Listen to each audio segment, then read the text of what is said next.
por muito tempo, assim, é lógico que pode acontecer com qualquer pessoa, qualquer sexo, né? Mas a gente tinha uma coisa muito antigamente, muito de uma característica mais das mulheres.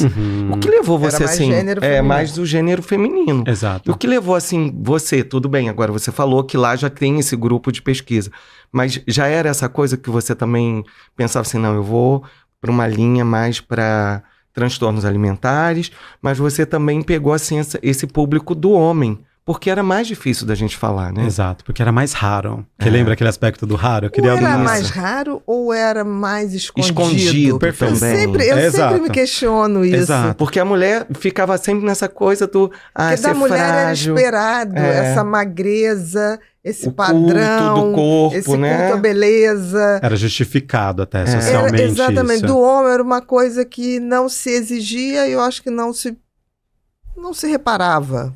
Que esse é um mito, exato. Vocês foram no ponto. Esse é o grande mito, né? As pessoas acreditam que é bem mais raro em homens. Não necessariamente. Se a gente volta, até por exemplo, se a gente volta, os primeiros relatos de anorexia foi um caso de uma menina e de um rapaz de 14 anos de idade. Entende? Isso no mundo? Isso... Na história. Na história da anorexia. Na história da anorexia. Os primeiros relatos do médico chamado Richard Morton. E ele trouxe esses 2 primeiros casos, e dentro desses casos, a atenção foi muito dada em relação às mulheres, porque já tinha uma justificativa social atrelado a isso, e os homens a gente percebe que eles foram excluídos da pesquisa.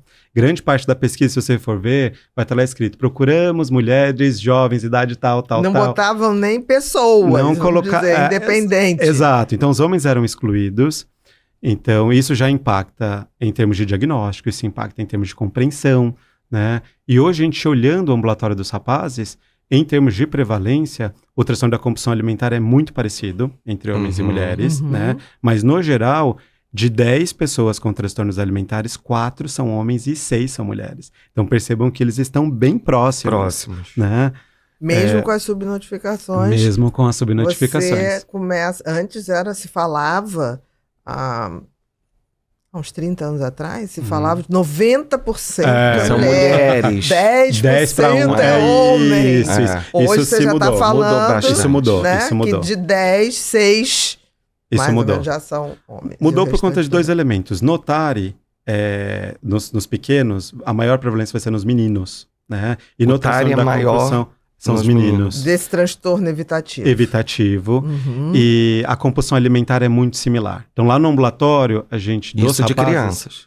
Isso, o TARI em crianças e em adultos... E adultos, a compulsão. A compulsão é similar entre homens e mulheres, bem parecido. Tanto que lá, a maioria dos pacientes são, no ambulatório dos rapazes, a maioria são pessoas que têm transtorno da compulsão alimentar, depois bulimia e, por último, anorexia. Tá? Só que a gente tem dados novos que... Por exemplo, o próprio DSM, ele vai trazer que na adolescência a anorexia nervosa tem taxas similares entre meninos e meninas, entendem? Então está se revendo todo esse aspecto, até porque hoje os homens estão sendo muito impactados também com a pressão estética. Com certeza. Não só as mulheres, cada vez mais. E são ideais relacionados à musculatura, ter um corpo magro, mas que tem ali uma musculatura específica. Tem ali alguns elementos diferentes, mas tem uma pressão estética em cima dos rapazes também, cada vez mais. Que em relação à questão da vigorexia, da musculatura, é muito mais pesado do que a das mulheres.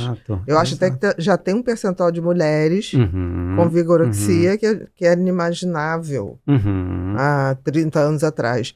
Hoje você já vê, mas eu acho que ainda é mais raro. Dos homens eu acho que é bem mais comum. Exato. Né?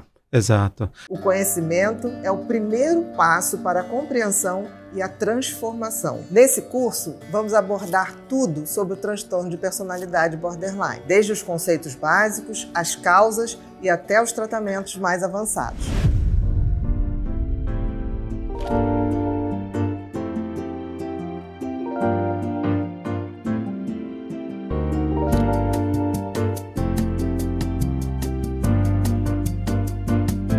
Eu estou ansiosa para começar essa jornada de aprendizado com você. Vamos lá?